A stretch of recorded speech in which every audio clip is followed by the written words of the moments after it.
प्रभु यीशु मसीह के सामर्थ्य नाम में आप सबको मेरी ओर से प्रेमी सलाम। जय मसीह की। मसीह में मेरे प्रिय और मेरे भाइयों, आज मैं आपके सामने इस वीडियो के माध्यम से आपके सामने एक वचन को मैं रखना मांगता हूं जो परमेश्वर ने इस वक्त हमारे मन में डाला। तो उस वचन को हम अपने सामने रखना चाहते हैं। वो वचन है यूहन्ना की पुस्तक और उसका 15 अध्याय और उसके 7 वचन में इस तरह से लिखा है, यदि तुम मुझ में बने रहो और मेरी बातें तुम में बनी रहे तो जो चाहो मांगो तुम्हारे लिए हो जाएगा। इस तरह से परमेश्वर का वचन हमसे वायदा करता है, लेकिन कंडीशन क्या है मालूम?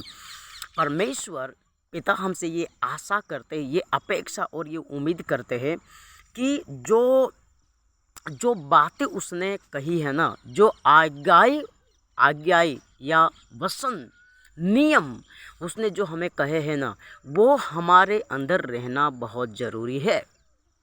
इसलिए परमेश्वर का वचन यहाँ पर इस तरह से कहते हैं, 7 वचन में लिखा है, यदि तुम मुझ में बने रहो। यदि का मतलब क्या है मालूम? यदि का मतलब है कि कोई भी यदि इफ़ इंग्लिश में अगर बोले तो इफ़ है ना। यदि का मतलब कोई भी, सब नहीं, क्योंकि आज्ञा का पालन सब नहीं कर पाते है ना।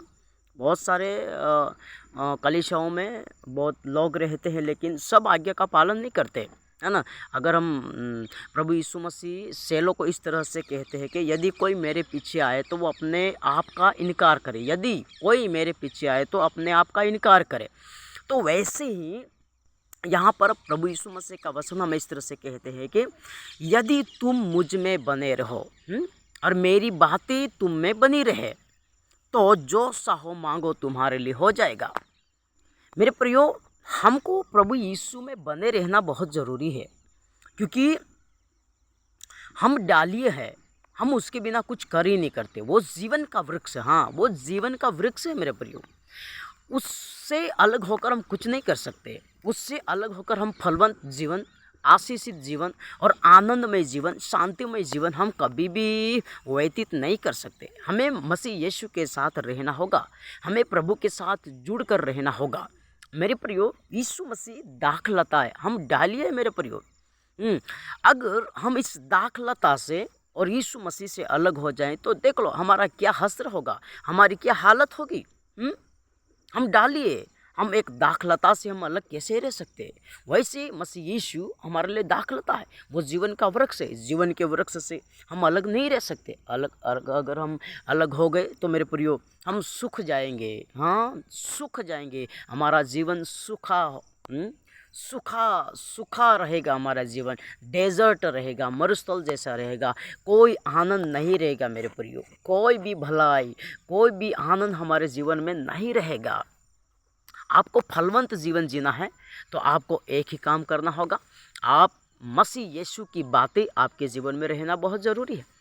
जब आप मसीह यीशु की बातें अर्थात प्रभु यीशु मसीह जो उद्धार करता परमेश्वर है, उस परमेश्वर की बातें आप मानेंगे और सुनेंगे और उनके अनुसार आप करने की कोशिश करेंगे अर्थात कर रहे होंगे, तो जब आप परमेश्वर की बात मानेंगे तो जिस वक्त आप परमेश्वर की बात मानेंगे और आप परमेश्वर से बोलेंगे तो परमेश्वर आपकी बात मानेगा, है ना।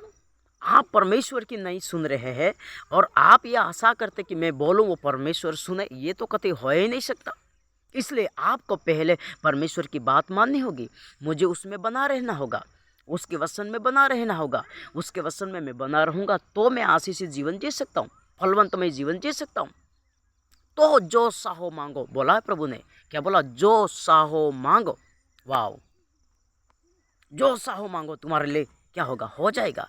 प्रभु ने वादा किया ना, लेकिन हमें उसमें बना रहना बहुत ज़रूरी। इसलिए मेरे प्रियो, आप जितने भी लोग मुझे सुन रहे हैं, ये कोई ज़्यादा वीडियो लंबा नहीं है, मैंने सिर्फ एक पद को लेकर आपके सामने रखा है। आप बने रहिए। आप जहाँ कहीं पर भी, जिस गांव में भी आप हैं, जिस भी कलीसिया में आप जाते हैं, जो कुछ भी आप काम करते हैं, अपने कामों में उत्तम रहें और परमेश्वर के साथ विश्वास योग्य बने रहे। उचित समय आने पर परमेश्वर आपको क्या करेगा? खड़ा करेगा और आपको उठाएगा और आपको फलवंत करेगा मेरे प्रियो। इसलिए आप परमेश्वर की बातों पर बने रहें, परमेश्वर के वचनों पर बने रहें, डाइवर्ट मत होइएगा और बहकावे में मत आइएगा, है ना, फिसलाव में मत आइएगा। परमेश्वर के वचन पर विश्वास करें, जो वचन कहता है उसी पर अमल करें, उसी का अनुसरण करें और आज्ञा का पालन करें। तो वचन की आशीष आपके जीवन में, आपके परिवार में, आपके काम धंधे में, आपकी खेती बाड़ी में ज़रूर मिलेगा और आपके आत्मिक जीवन तो आशीषमय हो जाएगा मेरे परिवार। इसलिए आप परमेश्वर के वचन में बने रहे और परमेश्वर का वचन और परमेश्वर स्वयं यीशु प्रभु परमेश्वर आप सबको आशीष करे। इस वचन के द्वारा आप सबको परमेश्वर आशीष करे। आमीन।